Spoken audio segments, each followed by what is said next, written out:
नमस्कार, आप देख रहे हैं दर्श न्यूज। मैं हूं आपके साथ रितेश शर्मा।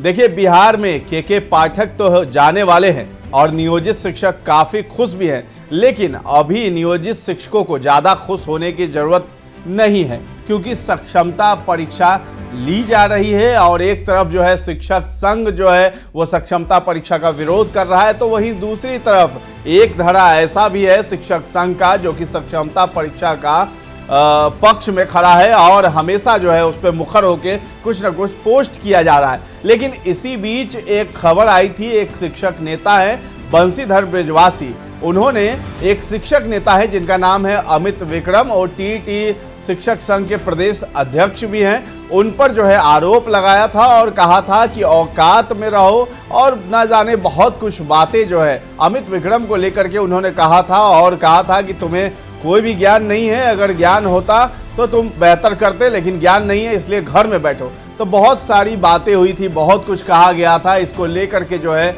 अमित विक्रम जो है उन्होंने भी जवाब दिया है अपने फेसबुक पोस्ट में। उन्होंने साफ साफ यहाँ पे लिखा है, एक लेटर जारी किया है और बिहार राज्य विद्यालय अध्यापक संघ जो है उन्होंने एक और ये संघ बनाया है अमित विक्रम ने, और उस संघ के द्वारा एक लेटर जारी किया गया है जिसमें अमित विक्रम जो है प्रदेश अध्यक्ष है उसके भी, और उन्होंने लिखा है, मैं आरोप प्रत्यारोप के खेल में उलझना नहीं चाहता, लेकिन जब बात हैसियत और औकात तक पहुंच जाए तो चुप रहना भी स्वाभिमान के खिलाफ है। बाकी हैसियत और औकात नापने वाले से कहना है कि आपकी भाषा से आप शिक्षक नहीं लगते, मुखिया जी के लठैत लगते हैं। तो उन्होंने साफ तौर पर बंशीधर ब्रजवासी है उन पर कहा है, नाम नहीं लिया है, लेकिन इशारों में जो है वो बहुत कुछ कह गए हैं और औकात और हैसियत की बात करने वाले शिक्षक नेता को सबक सिखा रहे हैं। वो कह रहे हैं कि आप शिक्षक नहीं लगते हैं, आप एक लठैत लगते हैं,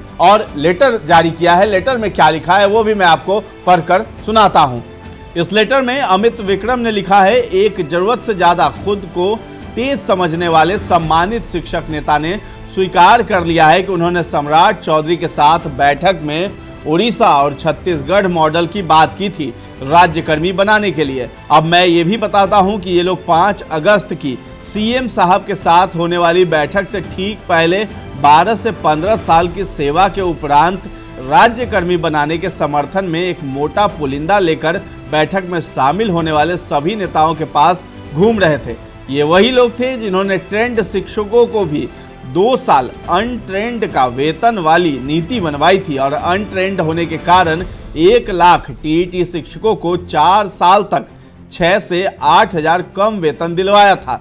इसकी जानकारी जैसे ही मुझे मिली, मैंने अपने 2 अन्य टीईटी नेताओं, यानी दोनों अभी शिक्षक एकता मंच के साथ हैं, को अपने साथ लिया और परीक्षा के आधार पर राज्यकर्मी का दर्जा देने की लॉबिंग शुरू कर दी। मेरे साथ उदय शंकर जी एवं पटना के 2 अन्य मित्र भी साथ में थे। 4 अगस्त के दिन जब मैंने परीक्षा के आधार पर राज्यकर्मी बनाने का प्रस्ताव सत्ता पक्ष के विधायक दल के नेता को दिया था, इस पूरे प्रकरण में सत्ता पक्ष के एक वरिष्ठ मंत्री और तत्कालीन सत्ता पक्ष के विधायक दल के नेता का मुझे समर्थन प्राप्त हुआ, जिसके बाद इनकी 12 से 15 साल की सेवा के आधार पर राज्यकर्मी बनाने की दलील सीएम साहब के बैठक में खारिज हो गई और परीक्षा का प्रावधान लागू हो गया। उक्त शिक्षक नेता महोदय ने वीडियो जारी कर मेरी औकात और हैसियत पूछी है ना, तो सुनिए, मेरी हैसियत यही है कि मैंने परीक्षा के आधार पर राज्यकर्मी बनाने का प्रस्ताव लागू करवा दिया। आप में हिम्मत है तो अपना छत्तीसगढ़ और उड़ीसा वाला फॉर्मूला लागू करवा लीजिए। 2015 में हुए विश्वासघात को हम लोग आज तक नहीं भूले हैं और कभी भूलेंगे भी नहीं। तो अमित विक्रम यहाँ पे साफ कर रहे हैं कि मेरी हैसियत ये है कि मैंने राज्यकर्मी का दर्जा दिलाने के लिए परीक्षा की बात की, तो परीक्षा का समर्थन भी कर रहे हैं, सक्षमता परीक्षा का। लेकिन एक और उन्होंने आरोप लगाया है कि जो ट्रेंड शिक्षक थे उन्हें भी अनट्रेंड शिक्षकों की श्रेणी में ला दिया और उन्हें कम सैलरी 6 से 8 हजार सैलरी जो है कम दिलवाना शुरू किया।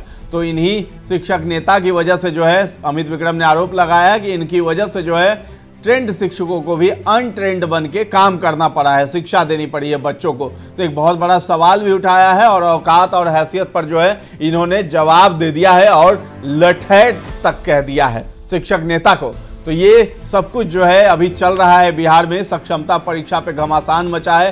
के पाठक एक तरफ विदाई लेने वाले हैं, लेकिन इधर शिक्षक नेताओं की लड़ाई जो है जारी है। आर पार की लड़ाई हो रही है। इसमें क्या कुछ निकल करके सामने आता है वो सब कुछ हम आपको बताएंगे। फिलहाल इस खबर में इतना ही था। दर्श न्यूज के साथ बने रहें और हमारे चैनल को सब्सक्राइब कर लें और हमारा पेज है फेसबुक पे, उसे भी लाइक और फॉलो कर लें। धन्यवाद।